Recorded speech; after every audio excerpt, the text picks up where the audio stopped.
Kwa majina naitwa Magidi Mhina, nimemwakilisha mkurugenzi mtendaji wa halmashauri ya wilaya ya Bagamoyo kwa ajili ya kuja kupokea darasa lililokarabatiwa na shirika la Okode.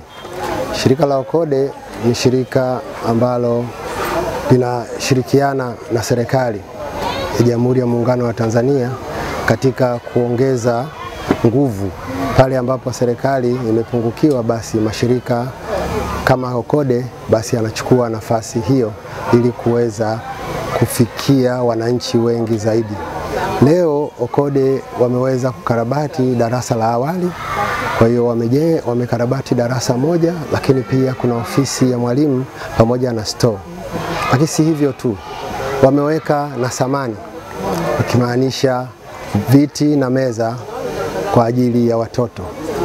Nichukue fursa hii kuwapongeza sana shirika la Okode kwa sababu wameweza kuifikia jamii ambayo ilikuwa na mahitaji hayo, kwa sababu wanafunzi hao wa darasa la awali walikuwa wanasoma katika mazingira magumu kidogo, kwa sababu darasa halikuwa na mvuto kwa ajili ya kutoa elimu hiyo. Darasa hilo ni darasa ambalo limezingatia mahitaji ya wanafunzi wote.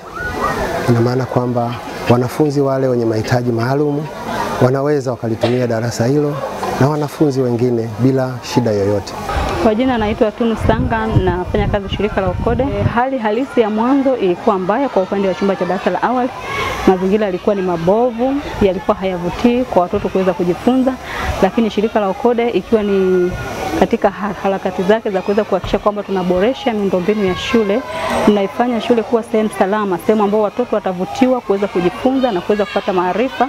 Tukaona ni vema tuweze kuboresha hiyo miundombinu kwa kuweza kukarabati hicho chumba cha darasa la awali. Kwa hivyo darasa la awali pamoja na thamani za shule ambazo tumezitoa zimegharimu milioni 21,800,000 za Kitanzania. Tunatarajia mabadiliko chanya kutokana na ukarabati huo, kwa sababu darasa linavutia, tuna viti ambavyo vinavutia, vina rangi tofauti ambavyo vinavutia sana watoto.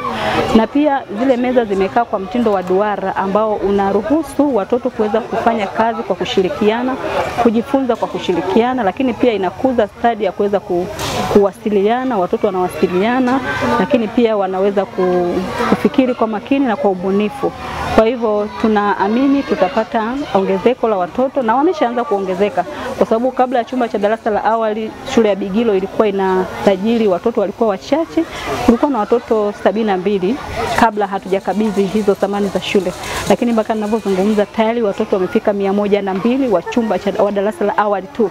Kwa hivyo ongezeko la watoto hawa linatuonyesha kwamba kwa muda mfupi tu baada ya kukabidhi hizo thamani tayari watoto wameshaanza kuongezeka, maana yake wanavutiwa na mazingira ya ufundishaji na ujifunzaji. Kwa majina naitwa Mwalimu Aisha Musa, mwalimu wa shule ya msingi Bigilo, nafundisha darasa la awali. Hali iliyokuwepo awali ilikuwa sio nzuri sana, japo tulikuwa tuna darasa lakini ilikuwa halina mvuto ambao uliopo sasa. Napenda kuchukua nafasi hii pia kutoa shukrani za dhati kwa shirika la Okode kwa kuturekebishia darasa letu la awali.